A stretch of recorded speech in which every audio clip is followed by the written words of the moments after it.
So, on 3, 2, 1.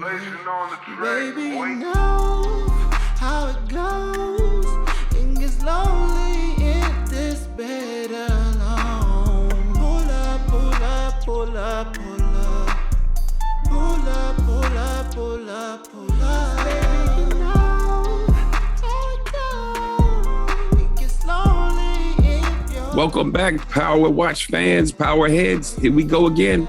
It's episode 4 of Ghost Book 2, season 2. And we're ready to go. And I would like to introduce at first our partner, E. Wait a minute. What's this I'm hearing? E's gone missing. These folks kidnapped the author, supernatural thriller author, Reggie McCoy, B.R. McCoy, as he's known in the tabloids. And looks like they did the same thing to E. So we got some people on the lookout for him. Got the sheriff involved in the local town, and they're going to go check things out. So hopefully we'll hear a little bit more as we go through with the program. But anyway, he's Waldo, full Waldo. So here we go. All right, I'd like to call this episode G. Monet is Gangsta, because she was gangster. She basically got Carrie out there thinking that Zeke had called her on the cell phone, because she just went ahead and probably snatched Zeke's phone from him like he was a little boy. And she texted him. And then so she's out there waiting for Zeke. Car window gets smashed in. And it's Monet. And she's like, okay, so what the hell's going on? And she said, he lied. I told her what was going on. You know, I was his alibi. You know, I told the detective that he was staying with me at the time. He was over my house, but Zeke lied to protect me. And so Monet goes, oh yeah, really? So now you're going to protect Zeke. So she says, now you work for me and you're going to find out who actually killed this nigga or else it's on you. And then she rolls out. So your girl's sitting there crying like, So she's paralyzed pretty much. Then we move on to the dean's office. Carrie is just like, I don't know what's wrong with her, man, because, Whitman obviously is just mean-spirited towards her. And we all know it's from something that they had in the past. But she tries to treat him nice and talk to him like cordially when she finds out he's going to the dean's office as well. Why? He hates you. Middle finger to the law, like Jay-Z says. All right, so they go up in there. They're all having a conference. And Simon Stern is there. So you know how Simon, he's like, look, you're messing with the university's name because you're messing with Zeke's name. Do you have anything? Arrest him if you do. If not, you got to get the hell out of here. So, of course, Whitman is taken aback and he thinks, who is this pompous ass, right? Rashad is there. And he's actually seeming to come to Carrie's defense a little bit because now he's the new liaison with the police department. And he's like, what evidence do you have that he did this? He says he's not at liberty to say. And Simon's like, well, if you don't have something substantial, I'm going to need you to go away. And Whitman's like, you don't give me orders. Simon Stern says, everyone takes my orders. Be gone. And if you still have a problem, I'll discuss that with the commissioner when I meet with him for lunch next week. Carrie is starting to try to throw the heat off of Zeke, so she starts bringing up the GTG. She couldn't possibly know that Monet is involved, not directly, but indirectly. So she's thinking that she's involved in the GTG and what's going on because of the situation that happened when they were going to shoot Zeke's knee. And they're definitely drug affiliated. And Jabari was investigating drug crimes throughout the campus as was written in his novel. So, she's planting seeds. So she's trying to get the heat off of her, heat off of Zeke. And then she beats Rashad outside. And she says, you'd be a hero if you proved Zeke's innocence. So Rashad's got that little gleam in his eye. You know how it goes. He's trying to smash at the poles. All right. So then, ended up Kamal gets assigned to the whole case. And Whitman is like, oh, you just happen to coincidentally be Rashad Tate's brother, right? So initially there's friction going on there. And so Whitman comes up with another theory. Comes up with the theory that Zeke contracted Rodriguez to go ahead and kill Jabari. So, he just jumping the straws. Kamal's calling it on him. He keeps jumping back and forth with these different theories, and each one, falls by the wayside. So now Ramirez, who's on the run, supposedly killed Jabari. Meanwhile, Davis comes up to Monet and says, look, here's what we're going to do. I want you to represent Zeke, and this little information you might want to know is that the murder weapon belongs to a cop. So basically, they roll with that situation. McClane approaches Monet. Okay, you want to hire me? I'm the best. Monet's like, okay, what do you want? He says, $1 million. So Monet is immediately like, what? you think I'm crazy? And he's like, no, I'm the best. So she goes to the safe and the money is missing. So then she goes on a rampage. She's like, I'll get you your money, because the last guy that was in it was the contract. So next thing you know, the contract is laying on the ground with a 6-inch heel in his ear, the one that's remaining on his head, and his ear lying next to him. Now, I'm still trying to figure this one out, because Monet is going on these solo missions. So how did she get bolt cutters and cut this dude's ear off with one hand while holding the gun on it? I don't know. Anyway, so she doesn't like the answers he provides to her questions, and blow, he's out. So Monet is just like causing havoc everywhere she goes. So Cane confides to Mecca about what was going on with Zeke.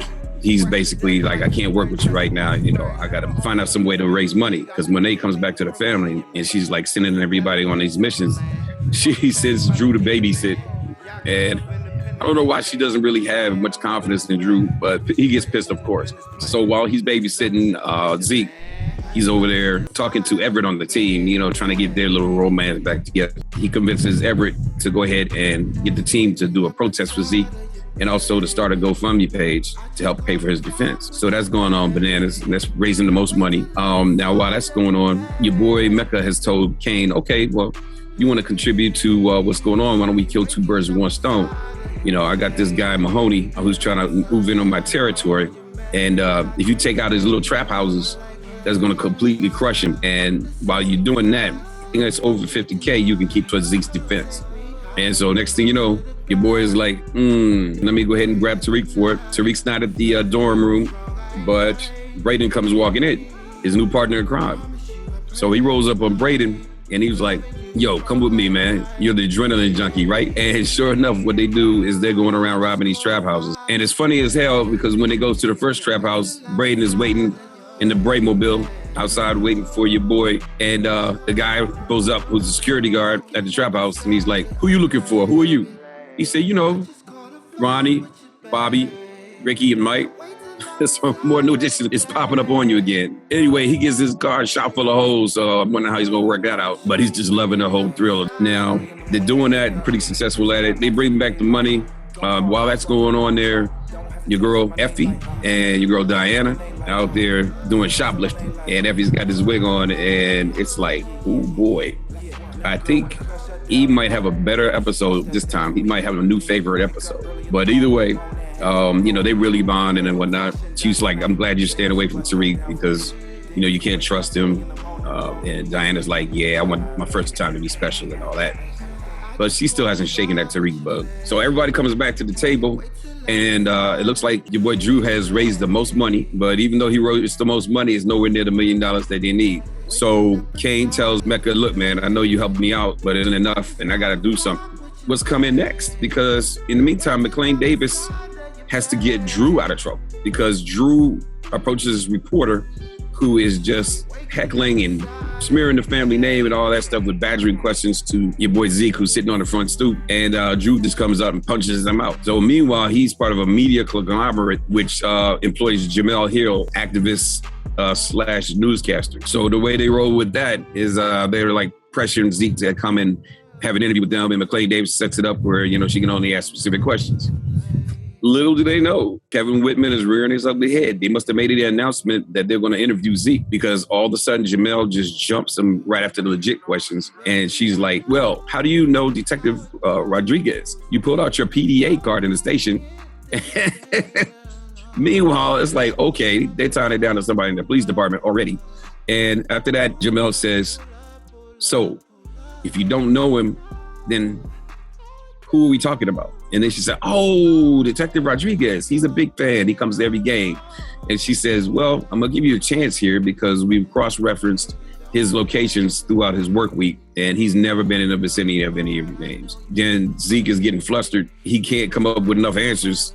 And, you know, he goes into full baby boy mode, outs out, and rolls off the stage. So meanwhile, the DA wants to speak to him the following day. So they're going to bring him down to the station and whatnot and grill him some more. While all this is going on, the whole concept of it being a drug crime that Kerry brought up gets thrown in Whitman's lap, so he has to actually investigate it. So when they bring Kamal on board, he tosses in Kamal's lap. He's like, here, have fun with this. And then next thing you know, Kamal is starting to question people. Now, he's trying to do a drug screen throughout campus, and somehow they find out that there's drugs in your girl Lauren's room. Now, we all know that Lauren has a brother who died of drugs, and she hates drugs. So she wouldn't be doing them. But if you remember back to the previous episode, Rashandria was like, yeah, she's going to need help dealing with Tariq. And so she slides drugs in his drawer. And in there that has the hourglass on him, which is consistent with course correct. Cops don't know about course correct yet, but he's grilling her. He's like, I'm not a snitch.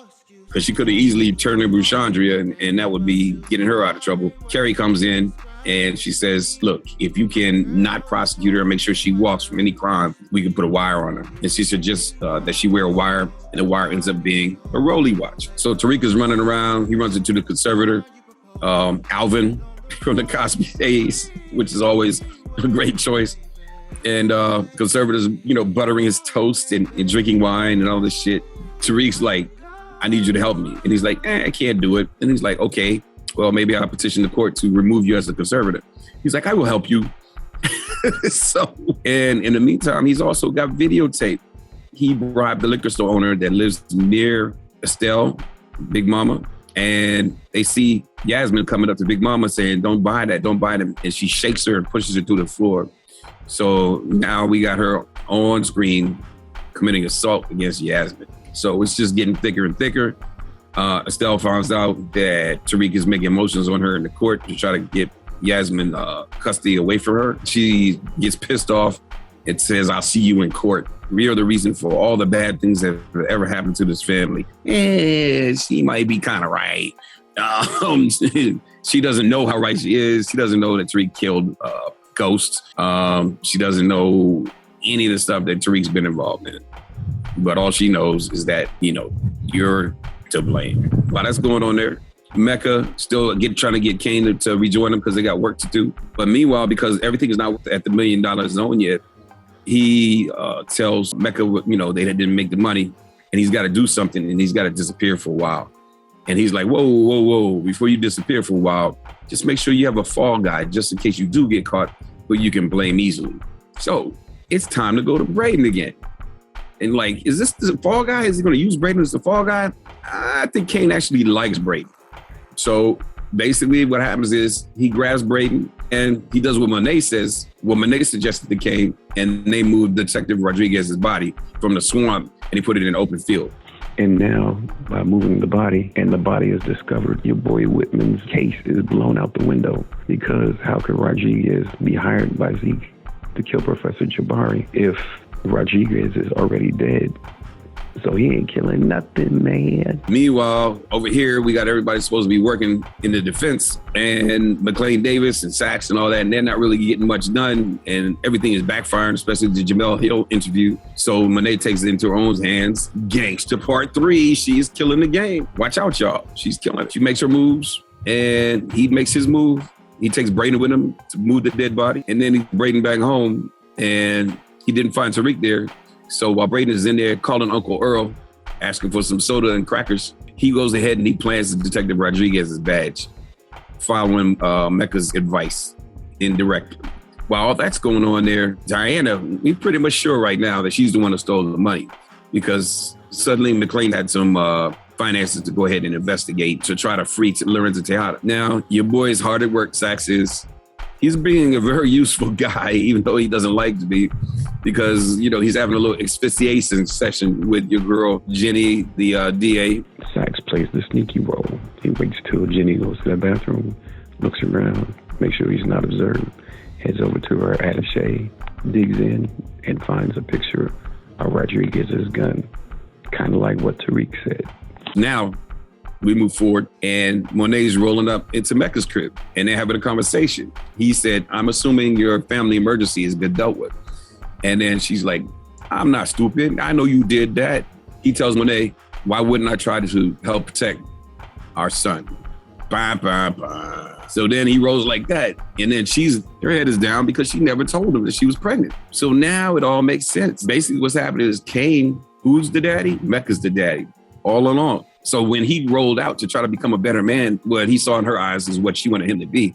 While that was going on there, his baby was being raised by another man who thought that it was his, and that is Lorenzo. So we're back to the conversation. They're having a little conversation. He's like, so let's go save Zeke and let's go save our son. I didn't say, let's go save Zeke, our son. He said, and let's go save our son. So there's going to be a lot of people scurrying around the internet. Is it Zeke? That is his son? He and Monet had the son Zeke.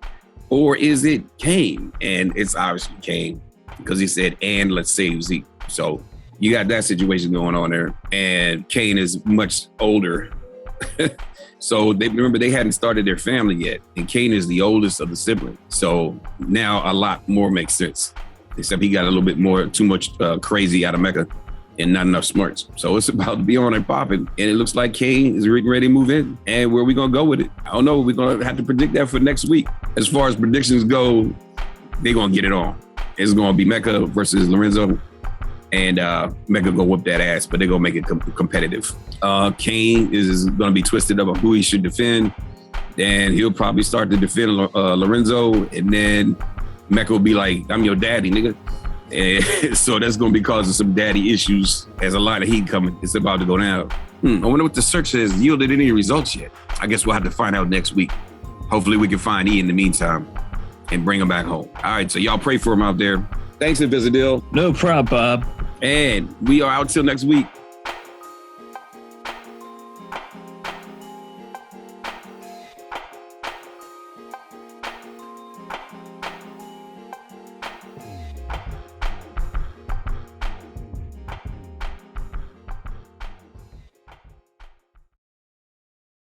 Mecca's their daddy. I've been saying it all along.